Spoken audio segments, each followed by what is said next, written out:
National Park, America's first and possibly most famous national park, and I would argue one of the most beautiful and geographically rich places on Earth.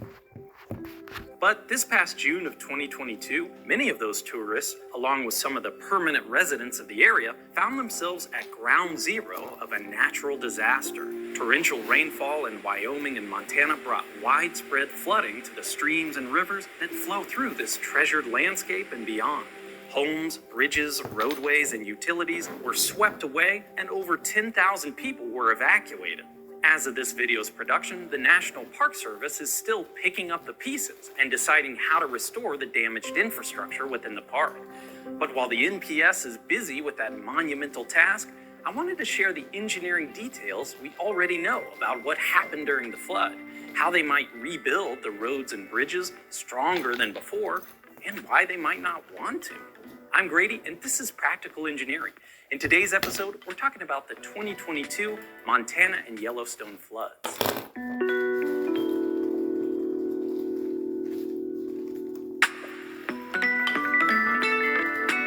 This video is sponsored by 80,000 Hours, a nonprofit that helps people have a positive impact with their careers. More on them later. If you didn't grow up with posters of the Old Faithful geyser on your classroom walls and watching Yogi Bear raiding picnic baskets, that's okay. I can give you a quick tour. Yellowstone National Park celebrates its 150th birthday this year since it was established in March of 1872. The park covers the northwestern corner of Wyoming and extends into Montana to the north and Idaho to the west. It's a big place, roughly half the area of Wales, if that's a helpful equivalency for those more familiar with the metric system. And there really is a lot to see. There are geysers here, and here, where hot water and steam are ejected from the earth at regular or irregular intervals. In fact, half of the world's geysers are located in the park. There are hot springs, vents, and mud pots here, and here. There's a massive natural lake that freezes over each winter here, waterfalls here and here, plus mountains, valleys, wolves, bears, bison, and lots more spread throughout the entire park. A series of roadways connects the 5 park entrances to the various attractions. Deuteronomy 4 and 11, and ye came near and stood under the mountain, and the mountain burned with fire unto the midst of heaven with darkness, clouds, and thick darkness.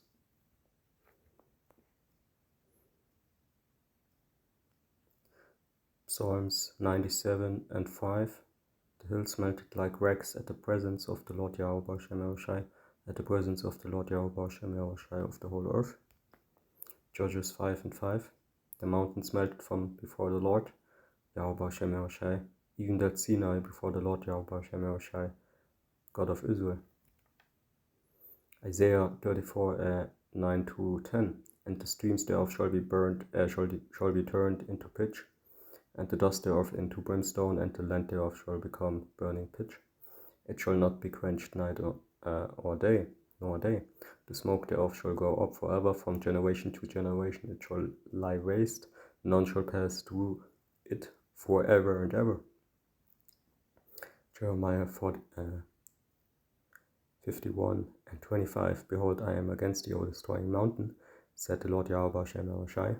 Okay, destroying mountain, which is Esau, which destroyest all the earth. And I will stretch out mine hand upon thee, and roll thee down from the rocks, and will make thee a burnt mountain. You see?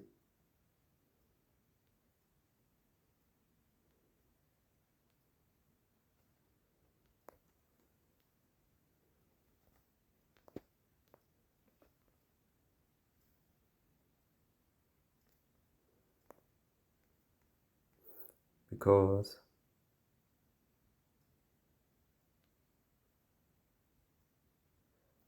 in 26 it says, and they shall not take of thee a stone for a corner, nor a stone for foundations, but thou shalt be desolate forever, said Yahweh Shem Eroshai.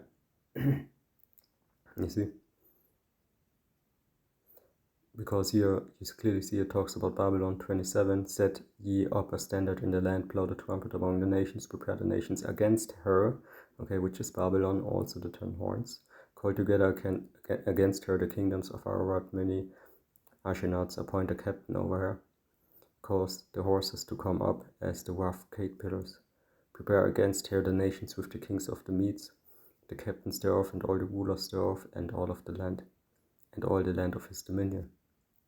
And the land shall tremble and sorrow, for every purpose of Yahweh shall be performed against Babylon. You see, to make the land of Babylon, which means confusion if you go into the Hebrew, okay, Babel, a desolation without an habitation, you see.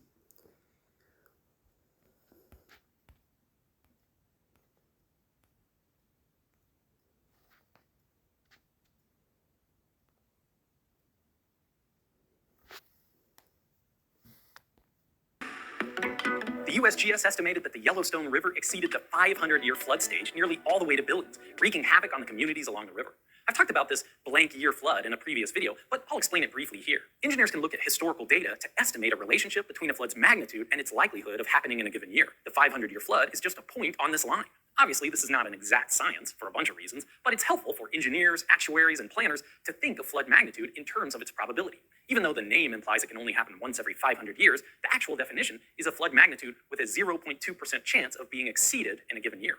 With this widespread and tremendous flooding, more than 10,000 people were evacuated from Yellowstone National Park. Although the National Weather Service had rain in the forecast, there was no expectation of such significant rainfall, forcing employees to scramble overnight to close roads and get people out of harm's way. Remarkably, not a single person was injured or killed in Yellowstone as a result of the flooding. Also incredibly, on July 2nd, only 2.5 weeks after the flood occurred, the park announced the North Loop was back open to vehicular traffic. As of this video, the only major parts of Yellowstone that are still closed are the two northern entrances and their respective roads leading into the park. This is due in large part to the fact that there were already roadway contractors working on other projects when the floods happened. We don't have all the details yet, but it's likely the Federal Highway Administration was able to amend one of those contracts to get help repairing some of the flood damages expeditiously. Speaking of those damages, we still don't know their full extent. The Park Service has a lot of work ahead of them to inspect the condition of backcountry bridges, trails, campsites, and park infrastructure. Over $60 million in quick-release emergency funds have already been released to help with emergency repairs, and some news agencies have speculated that the total repairs will cost up to $1 billion based on costs of similar repair projects at national parks. The highest priority repairs will be those along the northern entrances to the park, where the rivers change their courses into roadways. It's not just the park that's affected by those closures, but the communities outside the park that depend on seasonal tourism. Damage in these areas will also be the most challenging and difficult repairs to complete, likely requiring completely new roadway alignments that will come with environmental and archaeological studies, public feedback, permits, geotech, there where you work on fulfilling projects and make a positive impact on the world. They're not always easy to find. 80,000 hours is a not like follow your passion or do what you love don't always lead people to the most beneficial and fulfilling jobs. Find out what does. There's a 50-square-mile area out in the wilderness of Yellowstone National Park in the USA where it's said that thanks to a legal loophole, you can get away with murder or any other crimes you might want to commit. I'm just about to enter that area. There is exactly one road that leads in and out of the so-called zone of death. And before I came here, I talked to the person who discovered the zone. My point in talking about it whenever I do is not to encourage people to do this or to say, oh, it's great that people can get away with murder. The point is, I think they should fix it. That's Brian Colt, the law professor who discovered the loophole in 2005 and wrote a law journal article about it. And yes, he was the one who nicknamed it the zone of death. Most accounts have gotten important parts of it wrong. There are a lot of limitations and a lot of caveats. Technicalities really matter here. And I like technicalities, so I'm going to explain this as fast as I can. Stay with me. First, if you commit a crime in the United States, you can usually be prosecuted either by the state or by the federal government, the one that's in charge of the whole country. But Yellowstone National Park is special. Within its borders, only the federal government can prosecute. Now, for federal law, Congress, the people in charge in Washington, they divided the country into 94 districts. Those districts don't cross state lines, so there's a district for Northern California or Eastern Texas or for all of Arizona, because there aren't many people there. With one exception, Congress gave all of Yellowstone Park to the federal district for Wyoming, despite the fact that some small parts of the park, like this, are actually in the states of Idaho and Montana. So right now, in this 50-square-mile area, in the zone of death, I'm standing in the state of Idaho, but the federal district for Wyoming. Now, if you're accused of a crime, the Sixth Amendment to the US Constitution says that you have a right to a trial by jury, where that jury is made up of people from the state and district where the crime was committed. The Constitution could have just said state or district, or it could have just said district, but it doesn't say that. It says state and district. So for crimes committed in this weird little overlap zone, a jury would have to be picked from just the people who live in Idaho State and Wyoming District, which would be just the people who live in this zone, and the population here is 0. So no jury, which means no trial, which means in theory, no conviction. Because Congress colored outside the lines here, they would need to let you go. To be clear, the prosecution wouldn't just concede. They would say, well, look, this is just a technicality. The problem with that is the Sixth Amendment says very clearly and plainly what it requires. In the federal system, the only one who can request a change of venue is the defendant. And that's not going to happen. So this is not a place where crime is legal. The law still applies here. I'm not stupid enough to try and test it by committing a felony here. Apologies if you thought I was that stupid. I'm on YouTube after all. But if I did that, I would still be arrested. I would still be put on trial. Something like that has happened up in the Montana portion of the park north of here. A few people do live in that section, so it's not literally impossible to put a jury together. But there's probably not enough people to make up an impartial jury to the standards needed. There was this guy some years back who poached an elk. The public defender said, well, look, the Constitution says the jurors have to be from the Montana portion of the park. And the judge, he said, well, yeah, that's what the Sixth Amendment says, but if I followed that, then I'd have to let him go. And I can't just let him go. I'm paraphrasing here, but there wasn't any additional legal reasoning.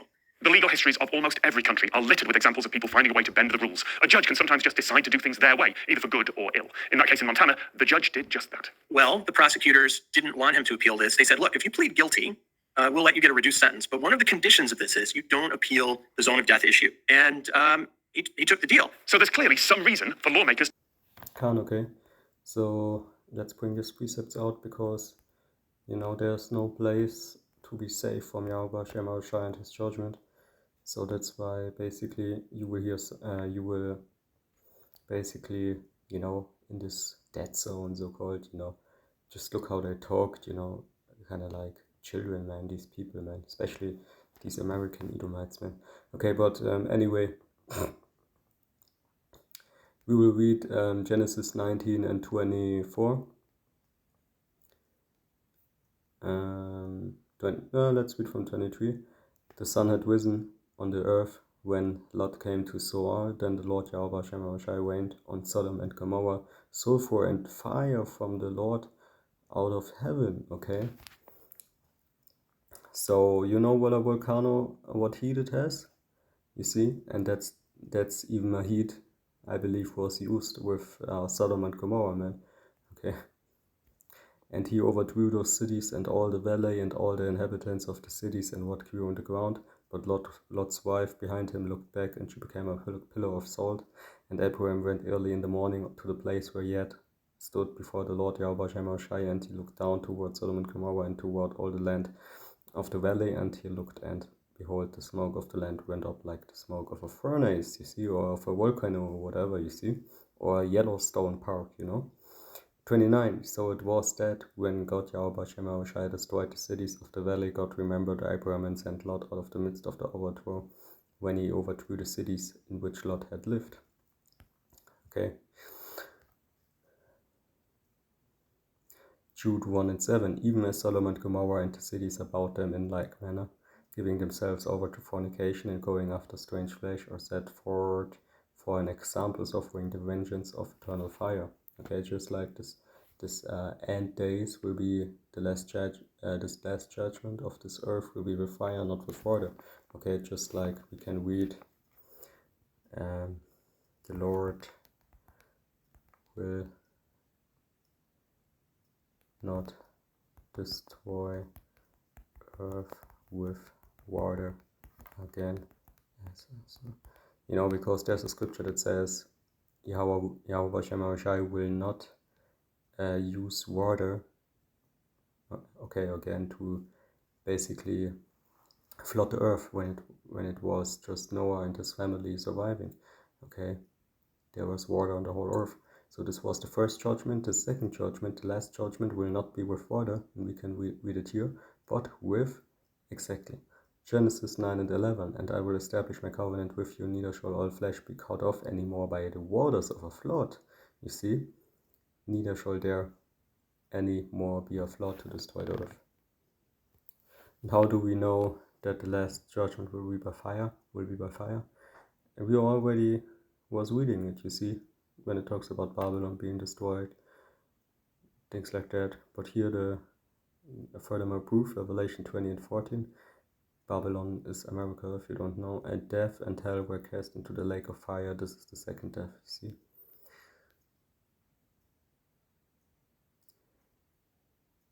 And whosoever, verse 15, was not found written in the book of life was cast into the lake of fire, which is America again.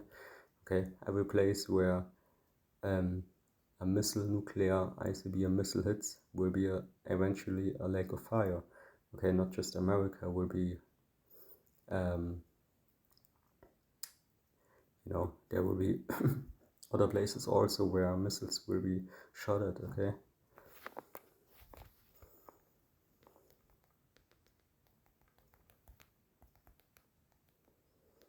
Yeah, can't. So if that operates to Yahweh Shema, Shaiba Shem Kakudash Barakatan, because, you know, the elect will stand on the chariot, on the fathership, look down on the lake of fire, okay, on the sea of glass. Let's get it real quick.